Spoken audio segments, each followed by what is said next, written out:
আসসালামু আলাইকুম। গ্রুপে সবার উদ্দেশ্যে ভিডিওটা বানানো।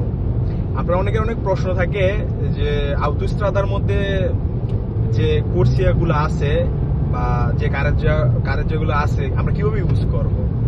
দেখেন, ডান পাশে যে গাড়িগুলো আছে ওদের সর্বোচ্চ গতিসীমা 70 থেকে 80। তো সেই ক্ষেত্রে ওরা সবসময় কিন্তু ডান পাশে থাকতেছে। তো এখানে দেখেন আউটোস্ট্রার মধ্যে একটা কারের জাতা 3টা কোর্সিয়া। ডান পাশে যে কোর্সিয়াটা আছে এটা সবসময় আপনার যারা নরমালি চলবে ওরা ডান পাশে থাকবে। যেমন আমরা এখন ওভারটেক করতেছি, আমরা বাম পাশে যে কোর্সিয়াটা আছে এটা দিয়ে আমরা চলতেছি।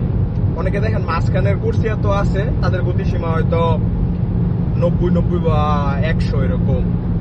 তো এই আউটোস্ট্রাদার মধ্যে আপনারা কখনো ইউটার্ন নিতে পারবেন না। বাম পাশে যে মুরোটা দেখতেছেন, অনেক সময় দেখা যেতে পারে যে এখানে গ্যাপ আছে, আপনি চাইলে হয়তো বাম পাশে ঢুকতে পারবেন। অনেক দুমান এভাবে আসে যে আপনি সবাইকে অগ্রাধিকার দিয়ে বাম পাশে ওই কার যাতে যাইতে পারবেন, হ্যাঁ, ইউটার্ন নিয়ে। তো সবসময় এটা মনে রাখবেন, এইখানে ইউটার্ন সম্পূর্ণ নিষেধ এবং সস্তা সম্পূর্ণ নিষেধ।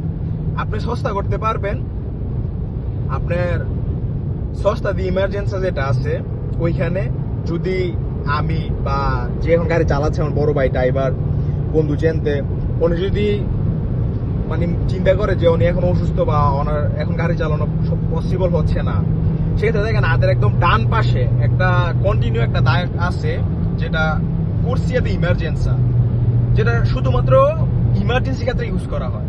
কখনো গাড়ি নষ্ট হলে বা আপনার পুলিশ যারা আছে ওরা এটা ইউজ করবে। এছাড়াও যদি আপনি ওইখানে যান আপনার বুন্দি কাটা হবে।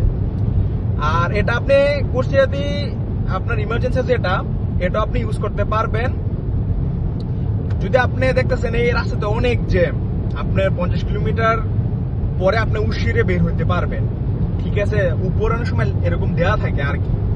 সেই ক্ষেত্রে আপনি ওইটা ইউজ করে আপনি উশিরে হওয়ার জন্য শুধু বাইর হইতে পারবেন। 500 মিটার আর কি। তো আপনারা এগুলো খেয়াল রাখবেন।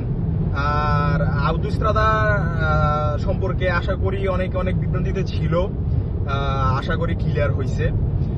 যেমন ওই দেখেন ওই আইন মানছে না, ওই আপনার মাঝখানে কুষ্টিয়াতে চলতেছে। তো এই হলো অবস্থা আর কি। তো এর মাঝে যদি আপনার অন্য কোনো প্রশ্ন থাকে অবশ্য SMS বা ভয়েসের মাধ্যমে বলবেন, যেহেতু আজকে গাড়ি নিয়ে বাইরে হয়েছি, ভাই আছে, একটু ঘোরাঘুরি হবে আর কি। তো অন্য সমস্যা থাকলেও আশা করি সলভ করা যাবে আর কি।